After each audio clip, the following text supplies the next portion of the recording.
Welcome back to V news. Alluri జిల్లా మన్యం ప్రాంతంలో గిరిజన సంక్షేమ శాఖ మంత్రి పర్యటన. అల్పపీడన ప్రభావంతో అతలాకుతలమైన అల్లూరు జిల్లా చింతపల్లి జీకే వీధి మండలాల్లో పర్యటించిన రాష్ట్ర స్త్రీ శిశు గిరిజన సంక్షేమ శాఖ మంత్రి గుమ్మిడి సంధ్యారాణి. ముందుగా ఆంధ్ర కాశ్మీర్ లంబసింగ్లోని టూరిజం శాఖకు చెందిన హరిత రిసార్ట్స్కు చేరుకున్న ఆమె అల్లూరు జిల్లా కలెక్టర్ దినేష్ కుమార్ ఆధ్వర్యంలో అన్ని శాఖల అధికారులతో సమీక్షించారు. అనంతరం ఆమె మడిగుంట వద్ద దెబ్బతిన్న అప్రోచ్ రహదారిని, అదే క్రమంలో చినగడ్డ వంతెన వద్ద గిరిజన రైతులు కోల్పోయిన పంట పొలాలను ఆమె పరిశీలించారు. అనంతరం జీకే వేది మండలం రేవు గడ్డ వంతెన కొట్టుకుపోయిన అప్రోచ్ రహదారిని పరిశీలించారు. ఇదే మండలంలో పూర్తిగా దెబ్బతిన్న సంపంగి గొంది గ్రామ సమీపంలో అప్రోచ్ రహదారి పూర్తిగా దెబ్బతిని చట్రపల్లి గ్రామానికి చెందిన గిరిజన యువతి కుమారి మృతి చెందడంతో పాటు పలువురు గాయాలు పాలైన విషయంపై వచ్చిన ఆమె కుమారి కుటుంబానికి 5 లక్షల రూపాయలు నష్టపరిహారం చెల్లిస్తామని, గాయపడిన వారికి మెరుగైన వైద్యం అందిస్తామని హామీ ఇచ్చారు. అప్రోచ్ రహదారి నిర్మాణాన్ని త్వరితగతిన పూర్తి చేసి వినియోగంలోకి తీసుకురావాలని ఆదేశించారు. అల్పపీడనం కారణంగా పంట కోల్పోయిన గిరిజన రైతులకు పంట నష్టపరిహారం చెల్లిస్తామని ఆమె తెలిపారు. ఈరోజు మీకు అందరికీ తెలుసు, గత 15 రోజులుగా వస్తున్నటువంటి భారీ వర్షాల కారణంగా చాలా ఇబ్బంది పడుతూ, ముఖ్యంగా అల్లూరు సీతారామరాజు జిల్లాలో పాడేరు, అరకు నియోజకవర్గాలు, అలాగే రంపచోడవరం నియోజకవర్గం కూడా అన్నీ కూడా పూర్తిగా తడిసి మొద్దైపోతున్నాయి. ఈ అధిక వర్షాల వల్ల మనం ఇప్పుడు వస్తున్నప్పుడు మీరు అందరూ చూస్తారు రోడ్లు ఎంత దారుణంగా ఉన్నాయో.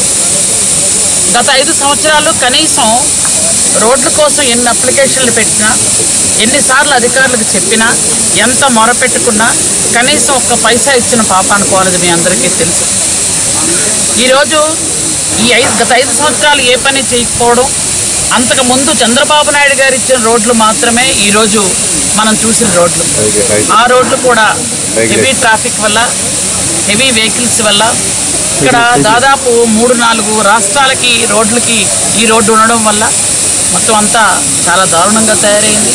ముఖ్యంగా ఈ వర్షాల కారణంగా మన చత్రపల్లిలో జరిగిన సంఘటన మీ అందరికీ తెలుసు. అక్కడ కుమారి అన్న ఆమె చనిపోవడం, అలాగే వాళ్ళ కుటుంబ సభ్యులందరూ కూడా గాయపడడం, వాళ్ళని హాస్పిటల్లో జాయిన్ చేయడం ఇవన్నీ జరిగాయి.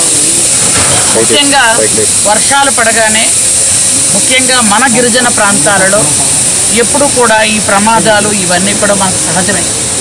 కానీ ఈసారి రిటర్నింగ్ వాల్స్ కూడా పడిపోయేటంత, పక్కన ఉన్నటువంటి ఈ వాల్స్ ఏవైతే ఉన్నాయో అవన్నీ కూడా కరిగిపోయి వచ్చేటంత ఇవంతా దారుణంగా జరుగుతున్నాయి. నిన్న మనం ఈ మధ్య చూసాం, 2-3 రోజుల క్రితం బస్ కూడా లోయలో పడిపోవటం, ఇట్లాంటివన్నీ జరుగుతున్నాయి. ఎందుకంటే రోడ్లు అయితే ఖచ్చితంగా కావాలి.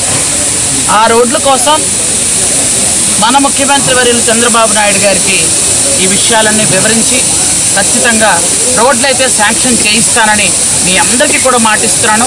ముఖ్యంగా ఈ రోడ్డు అయితే ఖచ్చితంగా శాంక్షన్ చేయించేస్తాం ముందుగా. ఎందుకంటే ఈ రోడ్డు శాంక్షన్ అయితేనే అటువైపు ఉన్నటువంటి దాదాపు 32,000 మంది జనాలకి కనెక్టివిటీ లేదు, పూర్తిగా వాళ్ళ కమ్యూనికేషన్ కూడా లేకుండా అయిపోయింది. మనం ఇక్కడ నుంచి వెళ్ళలేము, వాళ్ళు అటు నుంచి రావడానికి లేదు. ఇక్కడ నుంచి వెళ్ళడానికి మధ్యలో ఇంకా 3 బ్రిడ్జిలు పడిపోయింది, రోడ్లు కూడా కనెక్టివిటీ మొత్తం కట్ అయిపోయింది. కాబట్టి అక్కడ వాళ్ళు అటువైపు వెళ్ళలేరు, ఇటువైపు రాలేరు, హెడ్ క్వార్టర్స్కి రాలేరు. మధ్యలో 32,000 మంది జనాలు ఉండిపోయారు. చాలా విచారకరమైనటువంటి విషయం. కాబట్టి ఈ విషయాలన్నీ కూడా ఖచ్చితంగా మేమందరం కూడా, కలెక్టర్ గారు కానీ, ఇక్కడ పీఓ గారు కానీ, ఇక్కడ మా నాయకులు కూడా ఉన్నారు, అందరం కూడా చర్చించుకోవడం జరిగింది. ఆల్రెడీ నాకు చెప్పారు. వీటన్నిటికీ ముఖ్యంగా ఇటువైపు అంబులెన్స్ రావాలన్నా కూడా ఇబ్బంది, ఎవరైనా పేషెంట్ తీసుకెళ్ళాలన్నా కూడా చాలా ఇబ్బంది పడుతున్నాం. అంబులెన్స్లతో పాటు ఫీడర్ అంబులెన్స్లు కూడా కొంచెం ఎక్కువ ఇక్కడ ఏర్పాటు చేసే విధంగా ముఖ్యమంత్రి గారితో మాట్లాడతాం.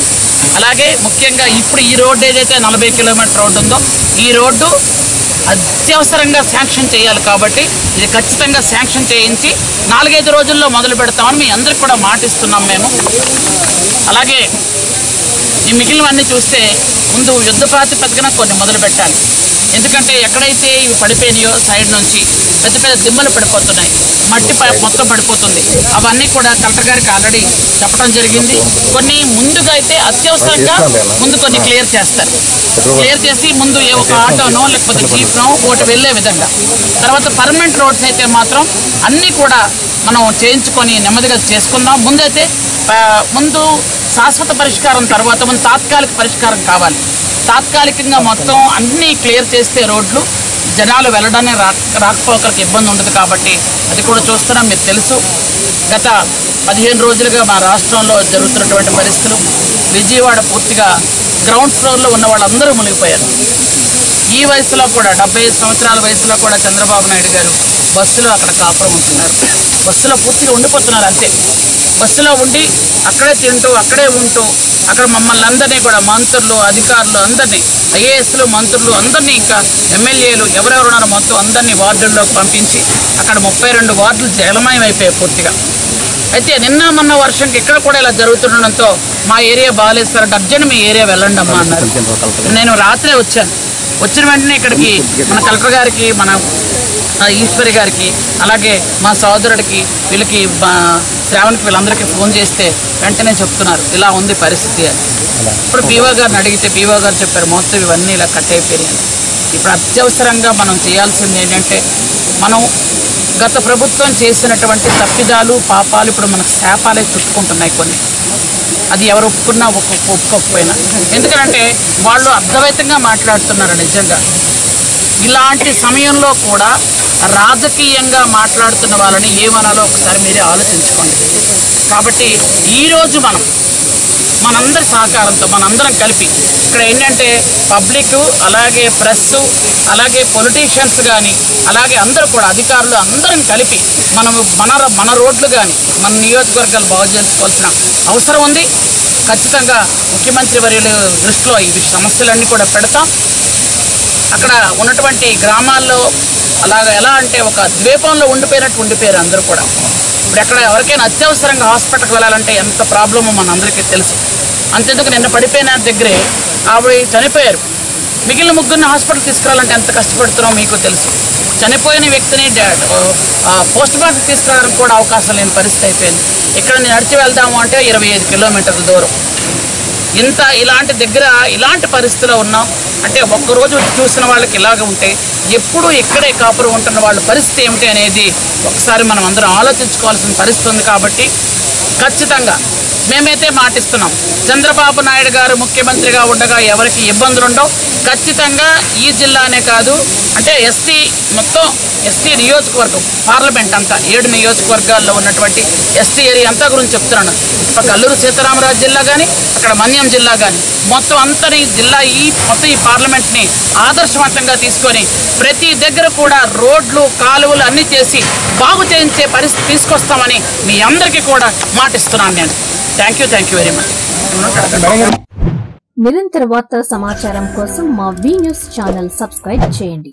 నోటిఫికేషన్ కొరకు బెల్ ఐకాన్ని యాక్టివేట్ చేయండి.